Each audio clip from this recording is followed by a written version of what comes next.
Today we're talking about z-scores, okay? Earlier, z-scores is the best data. As you guys can see at the bottom, I typed in all caps.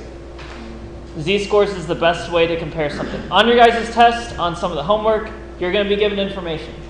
And then you're going to be asked, which one did they do better on? I don't want you to just choose the higher score. We have to find the z-score. So you're probably still wondering, what exactly is the z-score? This is the technical definition. The z-score describes how many standard deviations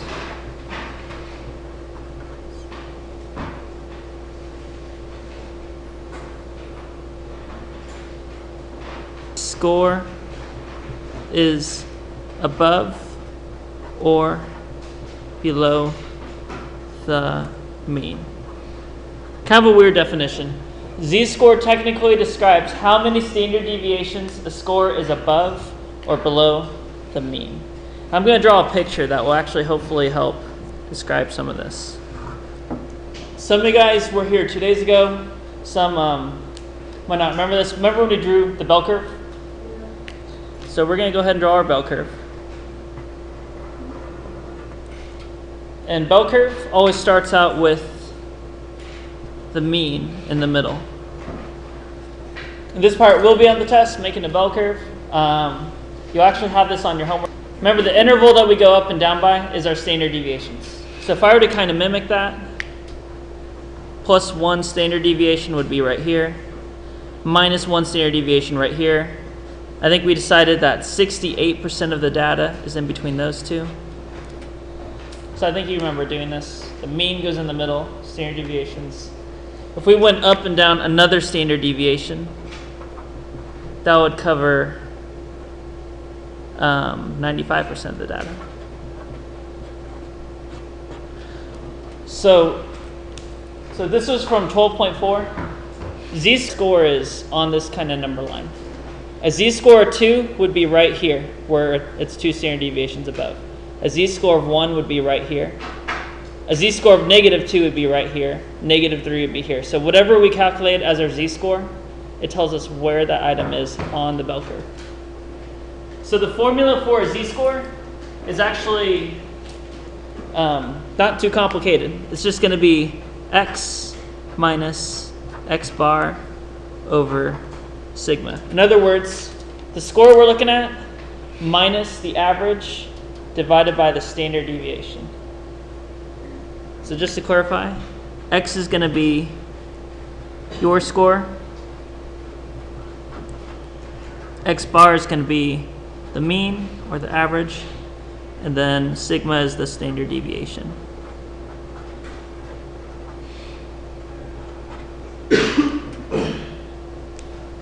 But everything we're doing today, pretty much this formula right here. Your z-score is your score minus the average divided by the standard deviation.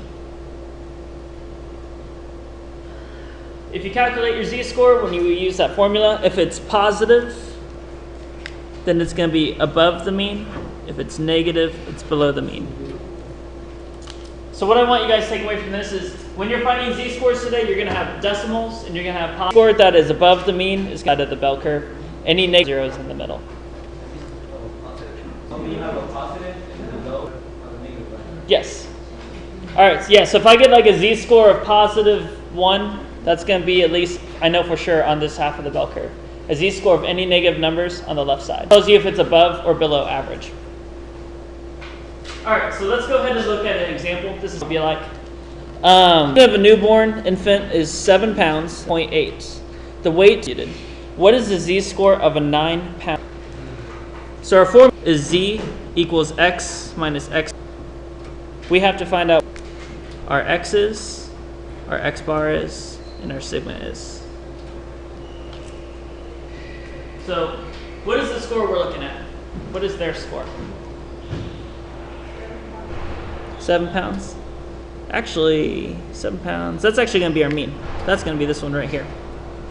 So our mean is the one with the line on top of it. The 9 is going to be the score we're looking at. So that's going to be our x. Yeah, for a lot of people, it's easier to find the mean and the standard deviation first, and then find the other number. And then the sigma is the 0.8. That's the 0.8. Yep. So 7 is this mean. Yep. X is the score that we're given, and sigma is the 0.8, the standard deviation. And basically, we just go ahead and plug these in. Z is equal to 9 minus 7 divided by 0.8, which eventually gives us 2 over 0.8. And eventually, we're going to find out we have a Z-score of whatever 2 over 2.8 is.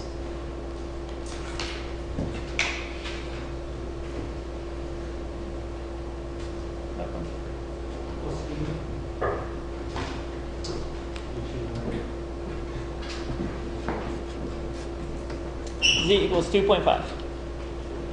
All right, so like I said, the math we're doing is really like a two-step problem. Z is 2.5. What that means is if we were to find that baby in like their pounds and compared to all the other babies, a Z-score 2.5 is way over here on the bell curve. Much, or at least according to this data. So once again, if we want to find the Z-score of a 6-pound baby, we go ahead, we use the same formula, but this time our X is 6. We still use the same average of 7.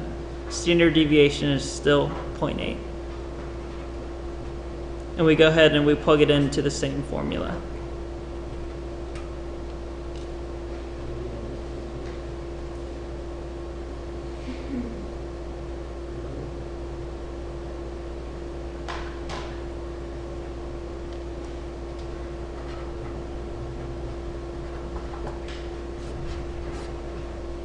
And so for this one, we should get Z equals negative 1.25. Because, and then like I said, it's okay to get a negative number. That means it's somewhere around here on the bell curve. The Z-score of negative 1.25 would be around right here. So in the lower half of the bell curve.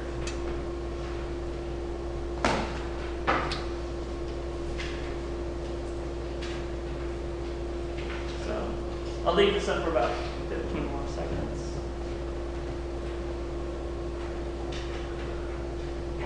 Any questions so far on this? So all Z-scores that are positive are on the right side of the bell curve. All Z-scores that are negative are on the left side.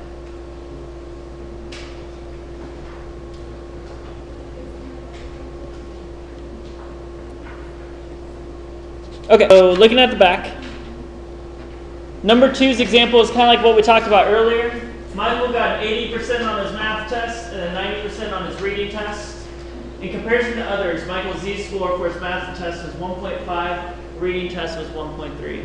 My question for you guys is, which test did Michael do better on? The math test or the reading test? And why would you say the math? Now you're saying reading?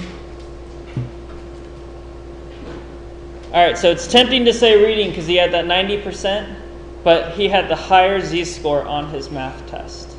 So the main point I want to say right here, he did better on the math test because it had Z-score. So we are only looking at this question. We are not looking at his. So that's the main point I have to emphasize. We do not look at his score. We look at the Z-score.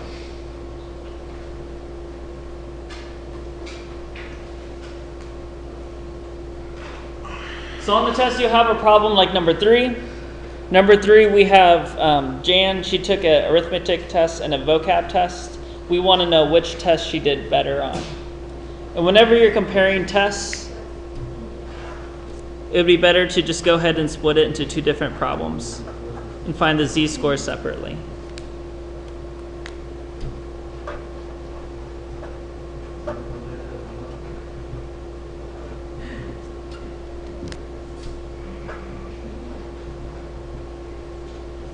All right, so whenever you're given a problem, you compare which one did better. We want to find their score. We want to find the average, which is X with the line on top, standard deviation. We'll solve it, but whatever has the higher better on. What was her score on the arithmetic test? Looks like she got a 70.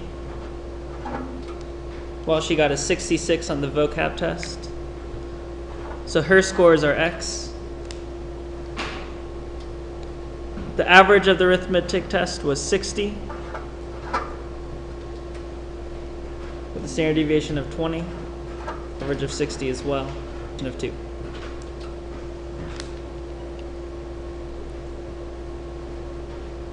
So basically, I would just separate it. We find that information. Looks like they both have a mean of 60. Standard deviations are a lot different for the two tests.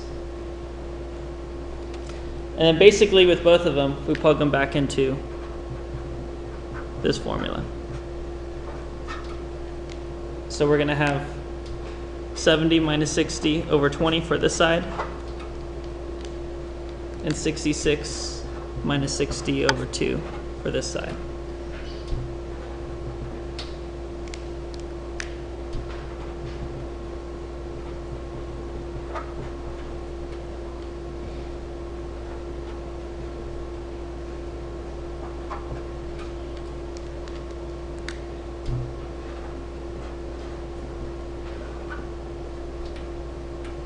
So as we plug in our information into the formula, we're going to get a z-score of 0.5 for this test, and a vocab z-score of 3.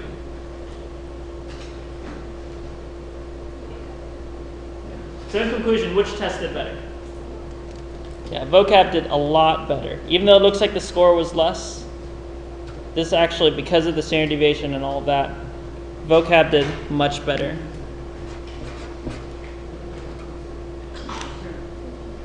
Yep. When you got the arithmetic one? Yep. A or what? We had 70 minus 60 over 20 because that had a standard deviation of 20. 70 minus 60 gave me 10. Oh yeah, never mind. 10 divided by 20, yeah. Yeah. So vocab did better. At least, I'm sure you guys have heard of the IQ test. IQ is supposed to measure like how smart you are. Some people are skeptical, is it actually, can you ever measure how smart someone is? Some people really like it. It stands for Intelligence Quotient Test. So here, these problems are a little bit different because here we're going to be given the z-score. We want to find out the IQ of someone. In other words, we're going to still use this same formula, but we are given z, we're looking for x. So for this problem right here, we know the z-score is negative 1.5 for this person. We don't know what their IQ is, but we know that the average is 100 and the standard deviation is 16. So some of these problems, we're not calculating the z-score. We have to calculate x based off of the z-score. Now we can already tell with a z-score that is negative, we know this person is actually on the left side of the bell curve. They're less than average. No, I wouldn't say that, but he might not be good at taking the IQ test. Also, the IQ test has an average of 100, so if you get 100 on it, you're exactly in the middle. Standard deviation of 16. So as we plug this in, this would turn into negative 1.5 equals x minus 100 over 16. So I'm going in the Brown formula, but this time it just looks a little bit different because I'm looking for x.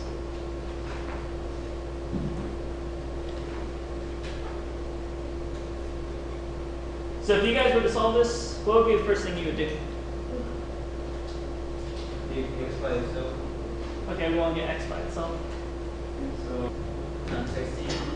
Yeah, I don't like having the 16 on the bottom. Whenever you want to, we multiply both sides by that number.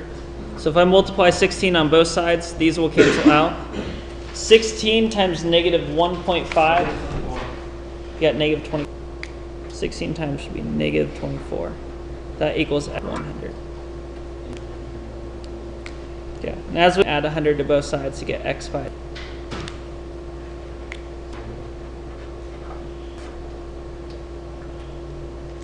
So the average is 100. This guy's got a 76 on the IQ test. So he's a good 1.5 standard deviations below that. He did. So say that again. He did. He did take the test, got a 76. If we want to find out someone with a z-score of 1.8, we do the same process. We plug in 1.8 for our z equals x minus 100 over 16. The only difference is instead of using a z-score of negative 1.5, here we have a positive z-score, so we know they did better than average. Remember, a 0 z-score is exactly average. Positive z-score means above average. So when it looks like this, once again, we will multiply by 16. 16 times 1.8 should give us 28.8.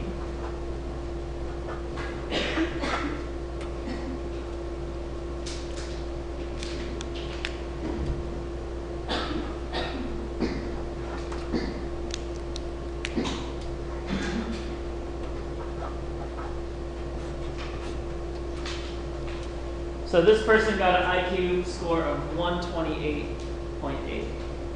Very similar process, multiply by 16, add 100, and x is going to be their score.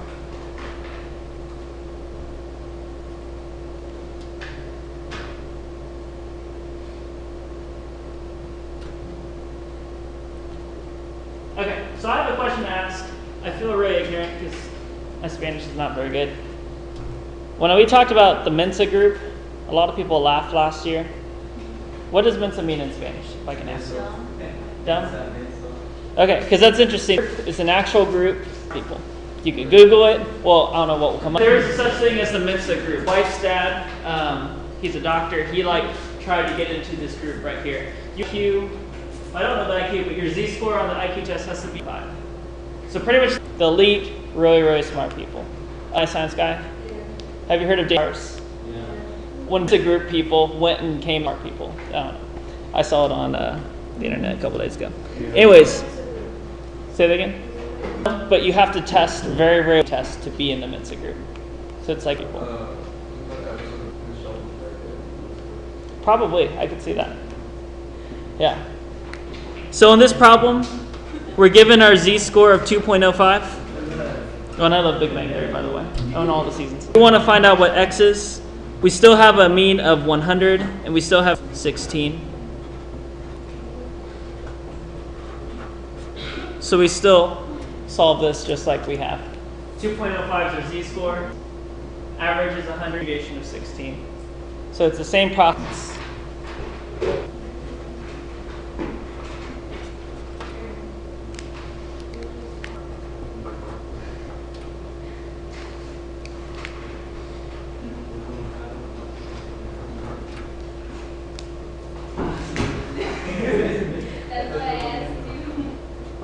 So it looks like I went through this one a little bit quickly.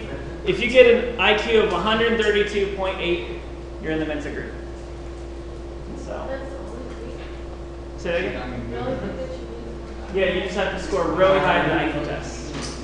But like I said, 100 is average. So it's just like, I don't know, for me to get past 100. Yeah.